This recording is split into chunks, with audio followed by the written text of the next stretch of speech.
अनि स्वागत छ तपाईँहरू सम्पूर्णलाई। आशा गर्छु सबैजना सन्चै हुनुहुन्छ होला। म पनि एकदमै ठिक छु होइन। आज हाम्रो गुरुकुल प्राविधिक माध्यमिक विद्यालय मुजफ्फरनगरमा यता आएको छ तपाईँहरू चाहिँ हाम्रो चाहिँ वार्षिक उत्सव भइरहेको वार्षिक उत्सवको प्रोग्राम अनि चाहिँ त्यो म चाहिँ यहाँ कार्यरत भएको करिब 9-10 महिनापछि चाहिँ यो कार्यक्रम भएको अनि मेरो पनि फर्स्ट टाइम गर्नुभयो। के कस्तो हुन्छ तपाईँहरूलाई देखाउन सक्छु अनि आशा गरेको तपाईँहरू सबैलाई भिडियो मनपर्छ।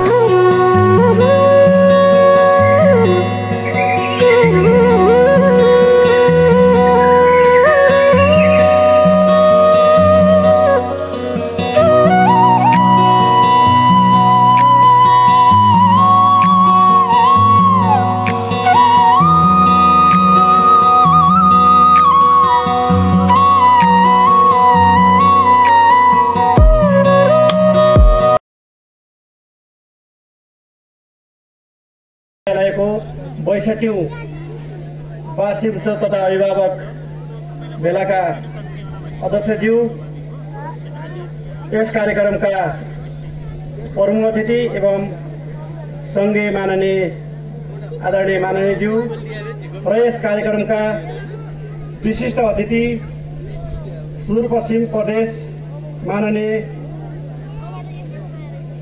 श्री मानबहादुर रावलज्यू, यस कार्यक्रमका विशिष्ट अतिथि भगारी गाउँपालिकाका 2018 सालमा प्राथमिक तहको पठन पाठनबाट सुरुवात भएको श्री गुरुकुल माध्यमिक विद्यालयमा 2055 सालमा निम्न माध्यमिक विद्यालय तथा 2065 सालमा माध्यमिक विद्यालय परेड चौकी प्रमुख इन्चार्जज्यूहरू, त्यसै गरी यस विद्यालयका मेरा सहकर्मी सर म्याडमहरू तथा आम अभिभावक तथा विद्यार्थी भाइ बहिनीहरूमा मेरो तर्फबाट नमस्कार। सँगै विद्यालयको चालु आर्थिक वर्षको आय व्यय प्रस्तुतको लागि अनुमति चाहन्छु। श्री गुरुकुल प्राविधिक माध्यमिक विद्यालय ढकारी गठान आम्दानी खर्च विवरण आर्थिक वर्ष 2081-82 साउन 1 गतेदेखि माघ मसान तलब भत्ता मार्फत रु 1,32,05,537 रुपियाँ रहेको छ। प्रशासनिक खर्चतर्फ 2,85,000 रहेको छ। त्यसै गरी दिवा खाजातर्फ रु 1,74,075 पैसा रहेको छ भने त्यसै गरी राजस्व परीक्षा मार्फत कक्षा 10, 11 र 12 को राजस्व मार्फत रु 4,60,800 रुपियाँ रहेको छ। त्यसै गरी विद्यालयको आन्तरिक स्रोतबाट सङ्कलन रकम सर्टिफिकेटबाट 24,500 रुपियाँ गरी कुल जम्मा रु 1,22,50,195 रुपियाँ 85 पैसा आम्दानीतर्फ रहेको छ।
पढी लेखी ज्ञानी बन्नुपर्छ, गरिबका लागि दानी बन्नुपर्छ, यो देशमा आर्थिक समृद्धि ल्याई हामी भाग्यमानी बन्नुपर्छ। स्थानीय बच्चातर्फ 24,130 रुपियाँ, नागरिक तर्फ 96,960 रुपियाँ, कर्मचारी समाजको तर्फ 1,03,64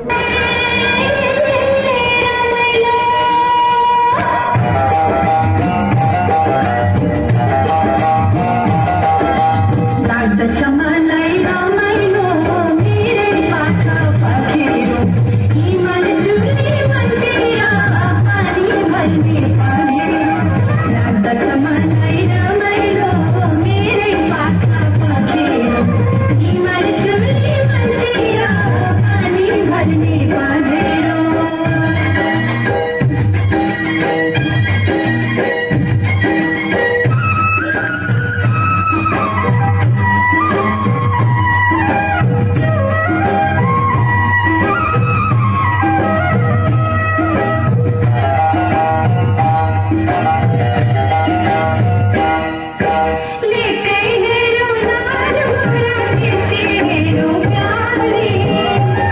एक्टिभ वार्षिक उत्सव कार्यक्रमका सभाध्यक्ष, यस विद्यालयका विवेश अध्यक्षज्यू, यस कार्यक्रमका प्रमुख अतिथि अछाम क्षेत्र नम्बर 2 का संघीय माननीय श्री पुष्पबहादुर शाहज्यू, यस कार्यक्रमका विशिष्ट अतिथि सुदूरपश्चिम प्रदेशका प्रदेश सभा माननीय श्री मानबहादुर रावलज्यू, यस कार्यक्रमका विशिष्ट अतिथि ढकाली गाउँपालिका अध्यक्ष श्री प्रकाश साउदज्यू, यस कार्यक्रमका ध्यान जाओस् र यहाँभन्दा अगाडिका सम्पूर्ण प्रमुख अतिथिहरूले प्रत्येक वर्ष भन्दै हुनुहुन्थ्यो गुरुकुल माविलाई छात्रावास दिन्छौँ तर कहिल्यै पनि आएन।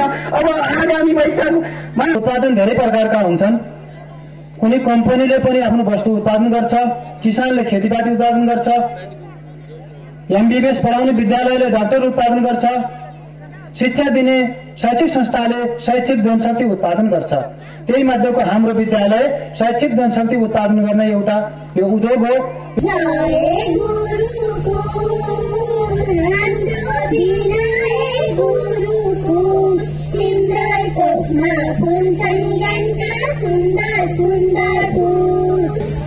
नेपालको यही व्यवस्था, यही संसदीय व्यवस्थाले बनाएको व्यवस्था हो। हाम्रो माग पनि शिक्षा ऐन 2028 खारिज हुनुपर्छ। शिक्षा ऐन 2000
विशेष गरी अहिले परीक्षाको समय भएको छ।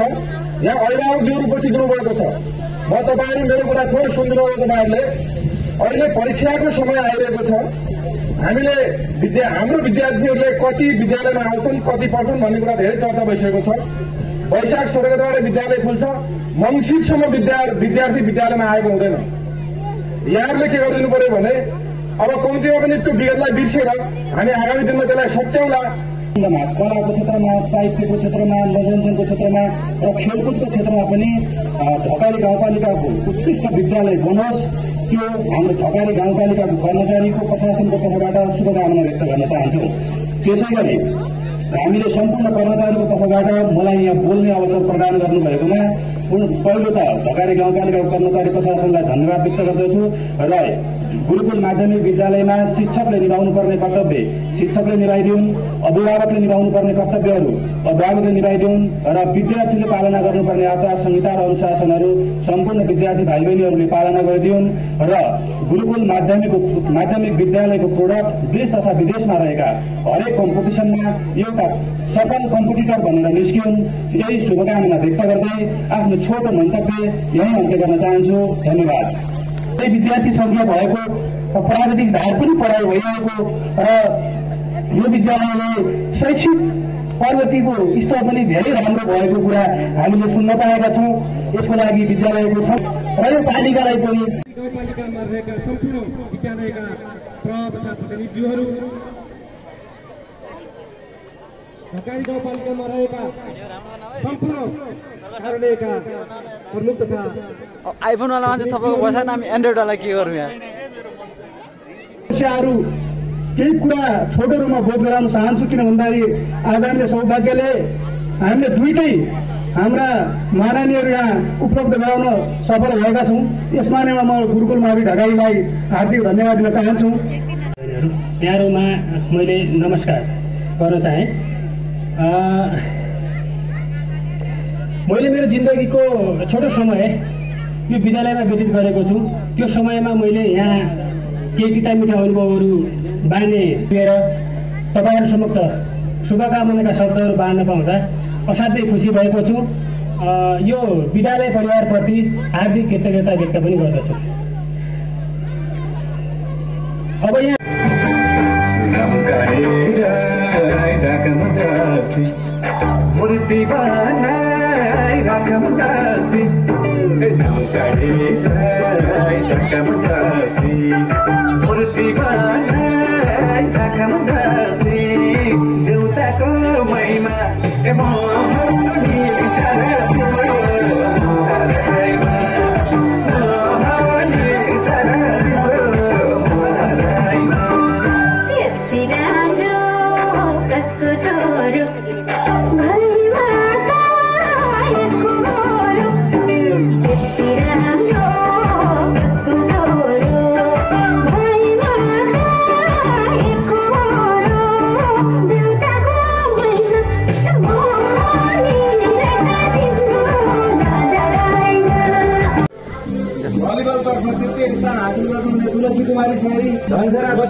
तृतीय स्थान हासिल गर्ने छात्रा भलिबल तर्फको छात्रा सपना बुढा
पढ्नु भविष्यमा सबैको बानी हो सबैको बानी हो लेख्नु पढ्नु भविष्यमा यसलाई तोड्नुपर्छ यो परम्परालाई थुप्रै हाम्रा समस्याहरू देखिएका छन् यसैले एउटा नीति बनाउनुपर्छ त्यो नीति अन्तर्गत आज हामीले भन्यौं समस्या छन् अघि मलाई पनि यहाँ आयो गुरुकुलकै चाहिँ 7वटा मागहरू मेरो जिम छ सबै मञ्चमा बस्नुभएका सबै नेताहरूका बीचमा चाहिँ यो 7वटा मागहरू हामीले चाहिँ यहाँ यो गुरुकुल माध्यमिक विद्यालयको हामीलाई आए विषयमा मैले नै संशोधन प्रस्ताव राखेर बोली पनि सकेका छौं यसको